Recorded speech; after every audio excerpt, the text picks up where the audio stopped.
Welcome to Spiritual Science Podcast. I have here with me my best friend and my biggest companion along my journey. Without her, I wouldn't be who I am today. Gabriella Alziari, I love you. Welcome. Thank you. Thank you for having me. It is an honor to be with you and to be with your lovely community. And I'm so excited to get into all of the interesting things we'll be talking about today. Spiritual science. Mm-hmm. All right, so let's just dive right into it. Okay, great. So the shift that's happening right now on the planet, can you just explain what's going on? Why I feel this way? Yeah, of course. So for a long time, our planet has been really largely in the third dimension. The third dimension is a dimension that we associate with density and feeling quite heavy. And as we see reflected all around us, there has been a lot of suffering, violence, things that we don't want to be seeing. However, over the past few years, a lot of us who are doing energy work and connecting to higher planes are really helping to change the vibration on Earth. And so we are starting to shift more into what we call like the fifth dimension. And the fifth dimension is a dimension where not everything is seen and felt, but we actually experience it in the soul and from our heart space. And so recently, as of the most recent Lionsgate portal on August 8th, there was a vibrational split where now the Earth is kind of in two. One is operating in the 3D, and the other is now in the 5D, which is a really big deal for us because it means that the work we've been doing for the last few years has actually manifested physically now on Earth. And so it's almost like there are these two different timelines that are now present. Oh, so when you mean unseen, like it was behind the veil until now? Mm-hmm. So now we can see it? Yeah, exactly, yeah. And we start to see it more with the people that come into our lives and the quality of the conversations that we're having. Mm-hmm. So you can imagine, and this is good for everybody to learn, if you are meeting someone and just talking about the weather or talking about physical things, that is still in the 3D plane. But, you know, on the flip side, if you meet somebody and you're talking about bigger ideas, innovations, the future of the planet, your inspiration, your vision, your mission, these are people that are living more in the 5D plane on physical Earth. This is something that we never had before. So when we're splitting, we're still experiencing the 3D people? Yes, and now it's becoming clearer and clearer who is anchored in the 3D and who is anchored in the 5D. And just to make it really clear for everyone, being anchored in the 5D doesn't mean that you're not going to see people who are in the 3D, because of course we will, but you can imagine that you're in a train station and we, living in the 5D, are taking the train that is calm and more luxurious even, but we still have to go to the station in order to take that train. The station is where everything meets together. And then on the flip side, there are these trains that are bustling and crowded and stressful and not energies that we necessarily want. So all of that is still very present.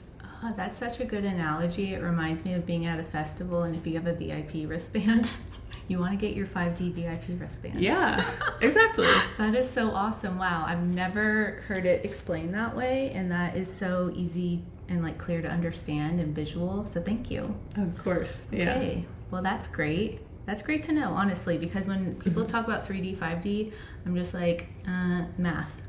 I don't know. Yeah, it is a little confusing. Yeah. But it can be very simple. And you just made it very simple. So another topic that gets very confusing is frequency and vibration. Can you break that down for us? Yeah, this is a big topic. So you can think of your frequency as the wavelength that your energy is moving at. And again, to make this simple, think about how different songs have different frequencies. For example, if you listen to metal, it has a very short, choppy, intense frequency. Whereas if you listen to high vibrational music or even classical music, it has a much longer energetic wavelength. So all of us have our own aura, and our aura is operating at a specific wavelength. Now, this wavelength is affected by everything that we take in, including the people that we interact with, the music we listen to, the classes we take, the books we read, everything has the potential to lift us up in frequency. However, in our society, there has been a program, dare I say, to bring the frequency of human beings down. And we see this especially with music that's played on the radio, as well as the media, and a lot of things in the food industry as well. All of these things are pulling the consciousness of humanity down. What we're realizing now, and the reason why this split with the 3D, 5D Earth is so important, is more of us are leaders and more of us understand that we can affect our own frequency. And so we're choosing what goes in more so now than ever before. And so now we are more empowered to change our frequency. So the idea is we want to get our frequency as high as possible. When it's really high, it's actually quite easy for us to communicate with spiritual beings, with angels, ancestors, loved ones on the other side. So we're basically like instruments that the universe is playing. Yeah, and we can fine tune ourselves. Yeah. Like if you think of us as a violin or a guitar, it's like we're just tuning up our strings so that we play in harmony and trying not to get out of tune. So there's nothing wrong with us. We're not a broken violin. We just have a little attunement. Yeah, and it's actually easy to attune ourselves, especially if we do healing things or we listen to certain types of music. It's very easy. Our vibration is shifting every single day, every second. So I don't want anybody to think that they're like permanently damaged just because they've listened to music on the radio. No, I mean, it's easy to shift yourself back up to a high frequency. But one thing to be mindful of, if you can imagine a seesaw, is you don't want too much low frequency stuff. You want to feed yourself a lot of high frequency things, including high vibrational food, news, things like that. Okay, so what can someone do today, like one thing that's simple to incorporate that can just like maintain or raise their frequency? Yeah, so the simplest things are meditation. Exercise raises your frequency. Listening to positive affirmations or high vibrational music. You can literally just YouTube it, like high vibrational music. It's played at a certain hertz, so it will instantly lift you up. And also listening to positive people or content. You can find it on YouTube. Anything that resonates with you personally is going to lift your frequency up. And what I would tell the person is listen to your heart, because if you hear something and are taking something in and it's resonating with your heart and it feels good and pure to you, then good. It's lifting your frequency. You know on an intuitive level if someone or something is lifting your frequency or bringing it down. So it just takes me back to a time when I was in a dark, dark place and I would hear the things that I hear today where I'm like, okay, that makes sense, that feels good. But back then I was like, oh, that's annoying, you're so toxic, and like things like that. So what if someone's like in that kind of state? How can they incrementally get up to that point? Because for me, I would talk to my dog in like a little child voice and tell him all the beautiful things that he is. And so like I know those affirmations are good for him. So why is it that when I hear them for me, it's like, ugh. So you were hearing affirmations, but you didn't want to trust or believe because it kind of seemed like out of your daily life. Yeah. Makes sense. Well, from an energetic standpoint, I would recommend also doing cord cutting around that. So working with Archangel Michael, and you can just ask him, Archangel Michael, please come in and cut any energy cords that are connected to me or connected to other people. I don't want to take in this energy. Often it's not something that we created ourselves. We think it's us, but it's not. And so doing that as a first step is actually really helpful. Secondly, knowing that this is the brain or the ego's way of keeping us at a certain state, you can only really live out what you have been taught. And so there is a period of time where you are expanding your capacity in order to receive new things that are more high vibrational. And this is a little bit annoying, but just knowing that you have to train yourself a bit of keep listening to it, because eventually you'll start to believe it. There's even something in psychology, the more familiar and consistent something is, the more you will naturally believe it. But if it's not familiar and it's not consistent, like a positive thought, you're going to initially push it away. It's just a retraining that needs to take place. That makes perfect sense, because you're trained on negative thinking, so of course that's going to resonate with you. Yeah. And just for some data, I heard a bird chirp as soon as you said Archangel Michael, so that's some proof right there that he exists. And sometimes, or most times, we don't see it because I can't really see out of my third eye, only when I meditate at a certain level where my body's vibrating. I feel things in my body more so. So there's different ways of acknowledging that presence or energy is working with or for you, I guess I would say. Yeah, and we all have different abilities, and that's what makes it so exciting. Like, some of us are feelers, we feel in our physical body. Some of us, like me, I'm clairvoyant, I see images as confirmation from spirit or guidance. You know, some of us can hear thoughts. It's all different, and that's why we're supposed to come together to create unity consciousness. All pieces of the puzzle. Yeah, exactly. Okay. Yeah, when I first started working with Gabby, she taught those clairs to us, and I was like, oh, there's such thing, like that's crazy. And another thing that she taught, which was really powerful, was manifestation. So she is a manifestation wizard, so I just want to say that and then leave it up to her to talk about it. Thank you. Yeah, manifestation is an interesting topic, and it does go back to what we were talking about, like what you perceive is what you believe, and that will eventually harden into fact for you. So the interesting thing is different people experience this world differently based on where they are and what their vibration is. And so with manifestation, let's say you want to manifest a house, the best thing to do is to start to visualize and feel that you are inside of the house, not outside, but inside. And I'll just share the story of this house that we are both in right now, because it was a very special one. At the time, thinking about buying a house initially when I began manifesting seemed like totally improbable, and it was not even in my consciousness whatsoever.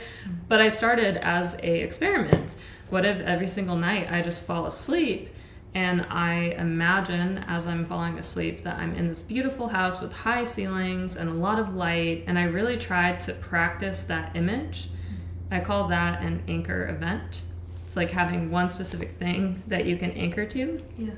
And just rehearsing it again and again and again. And the more you rehearse it, the more you'll feel that it's real. This is also why in sports psychology, a lot of athletes will just visualize, you know, shooting hoops and getting them in or scoring goals. And it actually does work. It's scientifically proven. So it's the same with manifestation. And that's what I did. I did it for about, I want to say 4 months. And within that period of time, I found this house. And just to share a cool synchronicity of how I knew this was my house, that day my real estate agent wasn't available, so he sent somebody named Gabriella, which is my name, and my partner's name is Tom. And the first thing she said to me was, look at this bookcase, like this is a really special feature in the house, and it was designed by this architect named Tom. And I was like, oh my gosh. Of course. Okay, and I just knew it was my house. So yeah, I would just say choose an anchor event that represents for you what you want to manifest, and then practice it. So was there a reason why you did it at nighttime before bed? Yeah, so that's a great question, because that's called the sleep gateway. So as you are falling asleep, your brain waves change. Normally during the day, we are in beta brain waves, which is actually called the slave wave, unfortunately. This means that we're operating in this very low energy, just thinking about what needs to be done, walking the dog, taking the trash out, things like that. As we fall asleep, naturally our brainwaves start to get more elevated, and we see this also in meditation. So we start to move into higher states like alpha and eventually up, and this is really good. So it's carrying your manifestation into the astral plane, where you will go every night when you sleep anyways. Wow, that was so visual. I never thought of brainwaves like that, like they're flowing up, because really choppy ones, it's like you're running really fast but getting nowhere. Exactly. How interesting.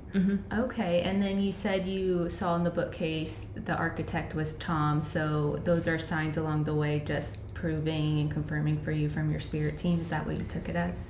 Yeah. Okay. Yeah. Whenever I see synchronicities like repeating numbers, my name, even people being really nice. I know that sounds basic, but for me, it is a manifestation coming into my reality. Okay. I know that it's like my spirit guides are orchestrating it. Yeah. And yeah, for everyone listening, it can be as simple as you go to the coffee shop and people are like, oh my God, you look so beautiful today. Like that's actually a sign that your manifestations are coming in. Why? Because people are noticing that you're at a high vibration. They think they're commenting on your physical appearance. No, they're commenting on your energy. They wouldn't even notice you if you didn't have a specific energy. And so these are like little signs, but the more that you manifest, the more synchronicities will naturally start to come into your life. And this is like a hidden communication that we have with spirit. Okay, so if someone's new to this and they're like, that sounds woo-woo, whatever, but I believe in the secret or parts of it, so they're on the path of questioning things in their reality. So how do we wake up, or what does it look like to wake up? Yeah, that's a great question. Yeah, waking up is a process. So normally it starts with taking in less low vibrational content and bringing in more high vibrational content, just so you can become aware of everything that's coming in. And as you wake up, so to speak, you'll find that things resonate with you, and maybe you don't know why, but you're like, oh, that's a really interesting idea.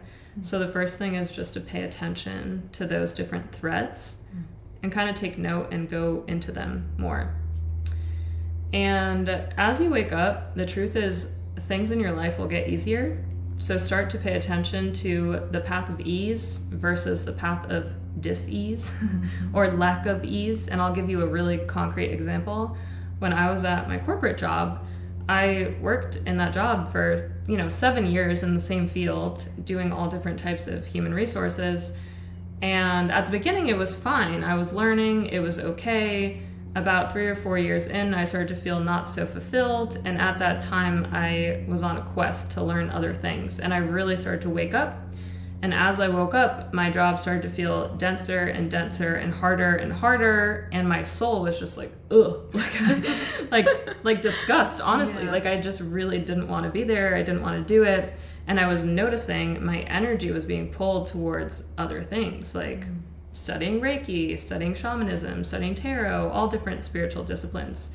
So just noticing on an energetic level what's resonating, and what is a path of ease is usually what you're meant to go towards. Okay, so you went towards those topics, and so would you say you were always into tarot or channeling, which we will get into, or shamanism? Did it always speak to you, or was that something on your awakening that just like hit your soul?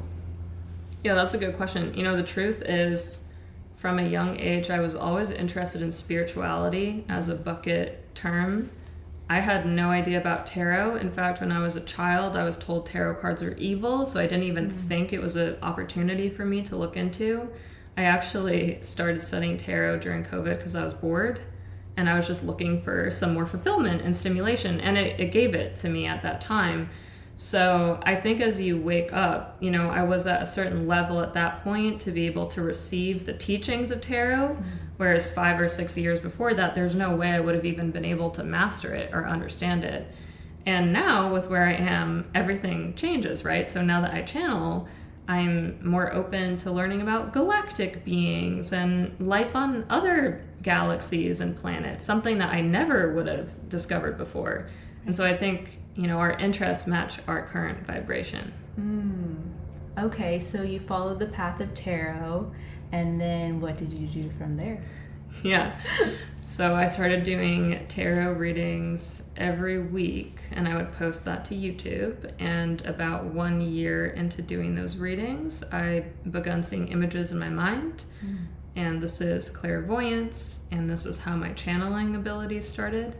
At first, I didn't know exactly what it was, but I felt very safe and I found it very curious. And I almost looked at it from a scientific perspective, like, what is this? This is interesting. Let me go into this a bit more. And yeah, I just honestly started studying channeling, and from there I was able to communicate with spirit like how we're talking right now. It took time. It's like a muscle that we can develop at the gym, but if you practice it, anybody can do this. Wow, that's so inspiring and cool, because a lot of times we just think, oh, they were born with that ability, so I can't do it. But that gives us actually inspiration to practice like we practice anything we want to learn, and we can grow that muscle. Yeah. So what was your channel called? Are you still doing it? Yeah, so my channel is called Spirituality with Gabriella. And yeah, so I started posting tarot. Right now I'm posting more channeled readings, so you can tune in to get a capture of the energy right now. And I know, having worked with spirit for such a long time now, that whatever you are drawn to or whatever video pops up on your feed is what you're meant to hear. So if you're drawn to it energetically and it's there, like, just trust it. It's there for a reason. And yeah, so I share channeled messages from spirit and manifestation tips so that people can use tangible, tactical, 3D ways to actually manifest their dream life. That's beautiful. So I had a question. Spirit, can you drop it back into my vortex, please? Okay, it'll come back to me because we're meant to talk about channeling. So channeling is something cool. One of your books that you channeled the Supreme Beings, when I first got it from Amazon, I held it in my hand and my hand started shaking. Yeah. And so that was like a somatic experience. So can you explain what was happening there and why I read it cover to cover instantly? Yeah, so Courtney's talking about this book, The Quest for Enlightenment. This is my first channeled book, and I actually don't want to take much credit for it. All I did was hear and write it down and publish it. So these are not my thoughts. These are from higher level beings. What you experienced is coming into contact with a really high vibration. And this is also why we get shivers, chills. Those are activations from spirit. And so it's always good to pay attention to what is happening at that moment, because it's a sign from spirit, hey, like, you're ascending in your vibration. And what's really funny is you had the shaking. I had another client and friend who My armpits are dripping. Sorry, as she's talking right now. Okay. Yeah, and sweating also is a sign of channeling too, actually, if your body temperature changes. And that's what happens to me every single time I channel. I start sweating profusely, which is not that convenient. But I have a client and friend, and he opened the book and he said he just started reading the words. And he literally, without trying to, dropped it and he ran across the room, which is the most bizarre thing I have heard of. But I had multiple people say that they were really activated by what came through with the Supreme Beings. And sometimes it's not just the words themselves, it's actually the vibration that's activating you. So the words might seem simple to someone who is not spiritually attuned, but if you're ready to receive the attunement, it will definitely elevate you. Yeah, because I used it almost like I guess you would call it like a tarot card pulling, and I would just open to a random page because it just felt good to just like be with it. Yeah, and that's actually a really smart thing to do, especially if you wake up in the morning and you want to lift yourself up energetically. I know for me specifically, it takes me a while to wake up, but that's like a short hack to be able to elevate your vibration. Hack number 2. Ask your phone to play a song on Spotify and just move your body, and your angels will send you a fun song. It's a great way. 2 things. You can just do those 2 fun things, and instant elevation. Okay, so that was your first... oh my god, my baby's coming through. Okay, inner child. So that was your first book, and then your second channeled book, what was that? Second one was technically the poetry book. And I have a few. So yeah, the poetry book is just like short, sweet little poems that are meant to activate the playful inner child energy within you. Yeah. That's what I was like, what if this makes sense? You experience that. It's okay, called so Dance of Splendor. And one of the things that keeps coming through from Spirit is, in order to anchor in this new timeline that we're on, we need to be more playful. We need to make more time and room for joy and not be in that vibration of stiffness and seriousness. So that book is just a fun way to do that. And proof, I literally didn't even know that was happening, and it happened. Oh my gosh. Okay, so book number 3. Wait, hold on. How many books have you published? Okay, we're off of that book published so far. And are you working on any new books before we get to your next ones? Yes, I have published 8 books and 1 book chapter. But yeah, so all of them are channeled text or poetry books. And poetry was actually how I started channeling. A lot of artists and writers don't realize that they're just channeling. And I did not realize that I was essentially channeling for the longest time until I came into my abilities later. Yeah. But yeah, and they're all really special to me. They really are. You can buy them all on Amazon. I have reviewed them based off of my experience. So if you want to read those reviews, it's very, oh my God, they're instant uplifters. They transform you. Like one of her poetry books, which we will probably go over, literally I was crying in the middle of it. I was like, oh my God, this is so healing. So Thank yes, you. go on her Amazon page. It's just under Gabriella Alziari, yeah. Perfect. Yep. Yeah, and to answer your question about books I'm working on now, I have a client, and with this specific client, these very interesting extraterrestrial and galactic beings have come in. And it was new to me when they first came in because I'm used to working with spirit guides. However, in our first session, they busted on in and they were like, hey, we have all these tools to help heal you. And yeah, we've been working with them ever since. They call themselves the scientists, which is fascinating. Oh, okay. They are galactic. They're not spirit guides. They're of a different vibration than spirit guides. And so this book is a capture of all of the different transcripts and healing sessions that we've had together. And then at the end, there's a Q&A with higher level beings where members of my audience from YouTube and Instagram and clients over the years have submitted questions. Any questions that they are curious about the Earth's vibration, consciousness, all of that stuff. And the higher level beings have replied. Wow.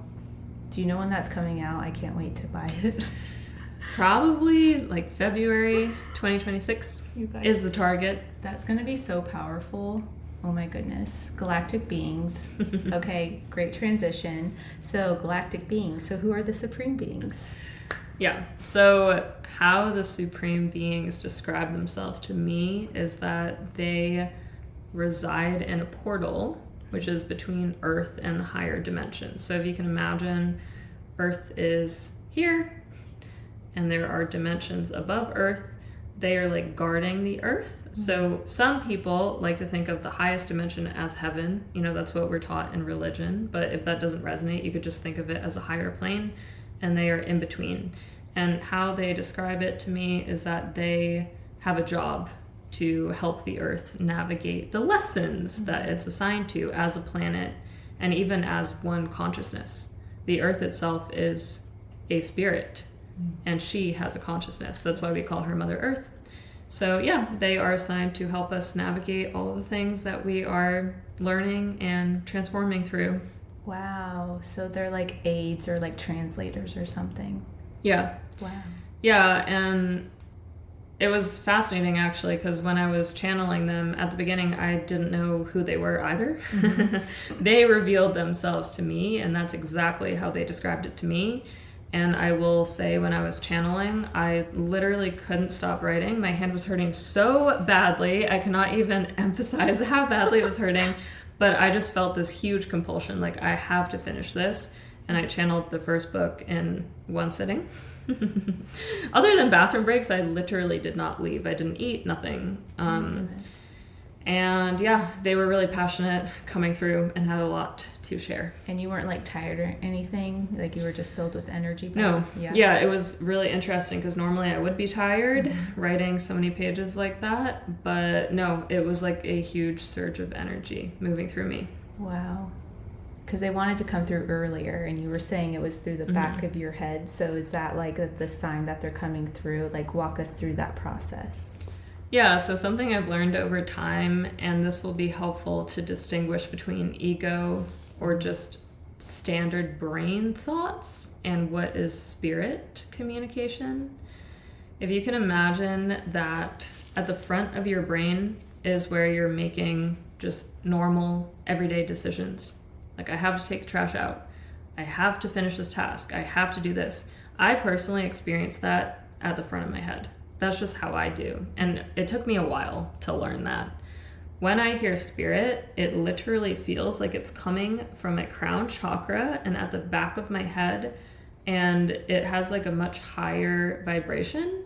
And the vocabulary is also a lot more eloquent than what I would think on an everyday basis. Okay. So yeah, when I feel something like at the back of my head like that, I know it's not me. It is of spirit. And that is how I heard them. So actually, when I was channeling that book, I was really sick and I was supposed to attend a retreat. And my body was not doing very well. So I pulled out of the retreat and I was literally just lying in bed. And one thing I teach a lot of people is that's usually when spirit will come in, is when you were not doing anything, because they actually have space to come in. And I just started hearing like all of these words, and it seemed very pure and light, and I just knew I had to write it down. And then, you know, it just lasted for hours and hours and hours and hours. Wow. And that's what happened. So it sounds like the ego or the normal thoughts are more linear, and the thoughts from spirit come out of nowhere where you can't like trace it to anything. Do you remember like the first word they said to you as an example or something? Usually, I think for this book, they said something like, "Dear one." Like they addressed me, and I do not address myself that way. Dear one. Never in my life have I used that. So I heard "dear one," and then blah, blah, blah, blah, all the rest. That's beautiful. And yeah, I always give this example too, because it was one of the first ones I remember really stood out to me. I heard in my head, "Gabriella, you are a kind shepherd for humanity." I was like, wow, that's so sweet, but that was definitely not me.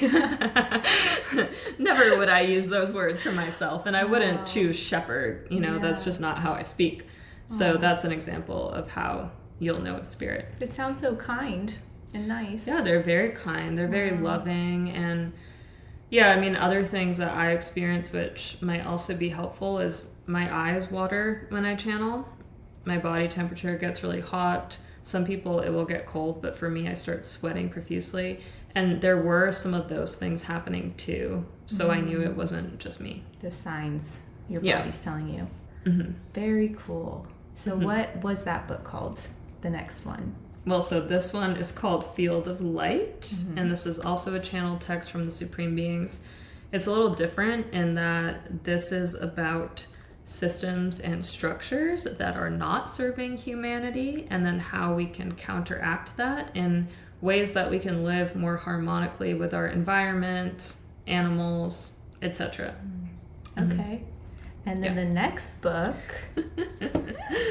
Thank you for going through all of these. Well, it's important because it's like a map of the pathway of awakening too. It is, yeah, and that's exactly how they channeled it. It's true. So this one is called The Role of the Lightworker, and this one is about people and beings on Earth that have these supreme gifts like channeling, energy healing, art, animal communication, and how we as a collective are bringing these energy codes to the planet, and that's what's allowed us to anchor in this new Earth timeline. And so this is a really good book if you feel like you do have some gifts, but maybe you're not sure how they're manifesting or what type of light worker you are. It breaks it down, and I feel like they made it very easy for us to understand. That's beautiful. So someone can kind of use that as a guide to help them decipher where they should focus initially their attention on their gifts to train. Yeah, because those exactly. will be the easiest. Yeah. Wow, very cool. Yeah, and like an example from that book is I'm always learning things when I'm channeling, and something the guides kept saying is there are people who can interact with the weather and adjust it, and who notice like cloud formations and things like that. And you know, that's something that you've sent me pictures, for example, noticing the weather. Yeah. And it's not a gift I have. I do not have that gift whatsoever. I don't really even notice it, to be honest. But you do, and so you would be in that category. Yeah, I notice when I start meditating and I'm really feeling like good and coherent, the wind will start blowing harder. Yeah. I'm like, oh, thank you for your kisses, Mother Earth. Yeah, and it's like all the nature spirits too around us in the four directions. And yeah, it's funny you say that, because today when I was meditating, I noticed the sunlight like poured in and went on my face almost immediately. That was really cool. Oh, I love that. Oh, it just feels so good in your body. Well, thank you for sharing all that. We have a few more topics that we're going to cover. The next one, okay, so you took a trip to Peru. What did you do there? Yeah, so in Peru, I did my shamanic training, and that was a very special experience. I was in a group of about 10 participants, and then there were 2 shamans and then 1 assistant shaman, and they were teaching us how to work with the 4 directions and some of their healing techniques. So what would you say you took back from that, and what was your greatest lesson, I guess, at the end of it? Yeah. Well, one of my greatest lessons was how we as humanity need to return to our connection with Earth. I'm sure people could have predicted that answer, but we really are very disconnected in America, at least. I feel like I can say that from my own personal experience too, especially having worked in a corporation, like being on the laptop every day, it zaps your connection and it really disconnects you from the energy that is all around us all the time. And that's something that just became so present for me when I was there, because we were spending every day outside for 12 to 14 hours a day, sometimes in really severe weather conditions, rain, sun, outside on the ground, no bathrooms. It really was like an immersive experience in every sense of the word. Yeah.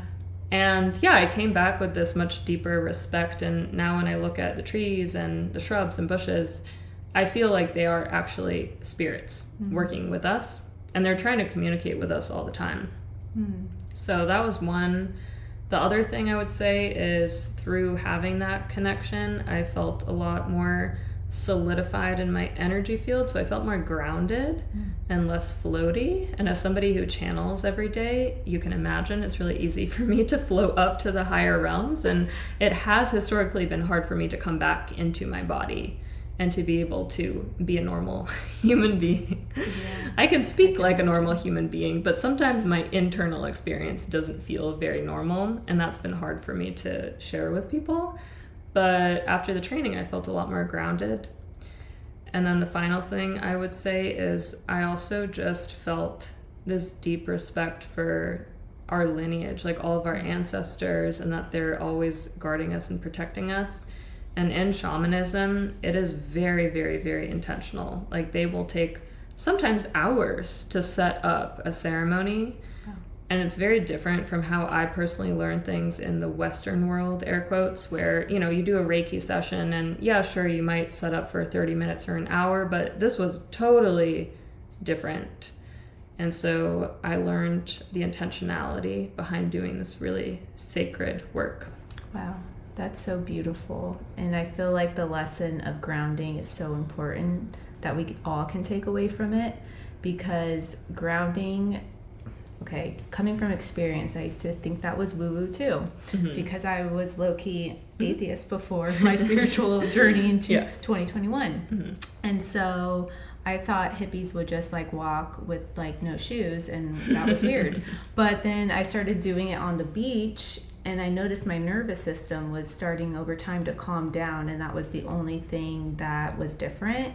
So it's almost like I was short-circuiting or something, my body, and it couldn't ground the electricity. And so being on the computer all the time, I too worked in corporate and fluorescent lighting, and so if that is you right now, I just really recommend just to take like 5 minutes each day. It really does help. Yeah, 5 minutes can make all the difference, and because both of us were in corporate, I think we would also share with anybody that that's not a bad thing. Like, it's not like a death sentence, right? To be in an environment like that. It just means that your system will want to balance all of that energy. So if you're in the office 8 hours a day, you're also going to want to get time outside in nature or in a bath, something to cleanse. Yeah. Okay, so our last topic, and I feel like the most I'm excited about, is your painting and how you found art and painting recently. Can you just walk us through that journey and how that came about? Thank you for asking. Yeah, so painting is my new passion, but when I really look back, it's not new at all. The truth is, the first year I was in corporate, I had a very boring job. I was very grateful to have the job, but it was very rudimentary for me, and my intellectual side did not feel stimulated enough. And at that time, I started painting, and I would quite literally wait until 5 p.m., stare at the clock every day. The second it turned 5 p.m., I would paint until 12 a.m. every single night. And I just painted these animals and creatures, and that was my way of feeling connected to Earth. And I made stories about them, and it was really fun. And then I kind of let it go for some time. And recently, it's been really fun to explore it again, because now what's happening is I'm painting these portals. And the portals are like literally ways that we can connect with higher level beings. And so what I've been finding is, because it is so meditative to paint, I've been channeling like codes into the paintings, and they're very sparkly and glittery. literally. I was just going to talk about light language, how that's been coming through. So that's actually hilarious, but sparkly, glitter, etc. And yeah, I think it's like an entrance to a higher self that we all have access to. Well, yes, they are in the garage hung, and whenever I dance in our studio, literally I feel activated, and just like the beings are just all around me, and it's just so beautiful. I love it so much. Yeah. Thank you. Yeah, and it's interesting. It's funny how I invited that in, because now in my dreams, I've been realizing a lot of galactic beings are visiting me. Last night it was the Lemurians and the Pleiadians. And so, yeah, sometimes I don't even know what's going to come through in the painting, but as I'm painting it, I will see or hear or feel. And that's been really special. A new form of channeling. Well, I'm definitely going to have you back on so we can talk more about that and the galactic side, the Lemurians, and like all of that, because I feel like people are interested, and you are a wealth of knowledge. You're so magical. You have so many talents, but we only have so much time right now. And I ask every guest this one question at the end, but first I want to thank you from the bottom of my heart for coming on. I love you so much. And I know that this is going to help so many people, just sharing this wisdom with them and these actionable steps that they can take. And so for anyone watching, where can they find you? Yeah, so the best way is my website and my YouTube. So my website is just my last name, alziari.co. And then my YouTube is Spirituality with Gabriella. I'm also on Instagram, Spirituality Gabriella. And yeah, I do intuitive guidance sessions and coaching programs to manifest your dream life. And I will link that in the description, so you don't have to like write it down. You can just click on it. You're welcome. Okay, so the final question. This has to be dance related, of course. Yes. What song right now is... Wait, I have to practice my question. What is your go-to song right now that makes you feel good? Okay, so this is funny because I just found this song, and I don't want to butcher the name. I hope it comes up. Okay, yes. It is an African song. It's called Ogou. Ogou. And this song, I found it randomly on Spotify. It makes me so happy. It's an energy. The video is all of these children in Africa, and they're dancing together, and they have like paint all over their face, and it's just so beautiful and joyful. I feel like it's inner child energy, and I play it in the morning, and it makes me want to dance. I love that. Yeah. And it wasn't random. Spirit sent it. There's spiritual little energies that live in our Spotify and music, so they're always sending us little playful messages. So that's so beautiful. Yeah. Well, thank you, Gabby. I love you so much, and I can't wait to have you on again. And thank you for watching. And I'm just going to send you off with a kiss like I always do. Where are you? Mwah.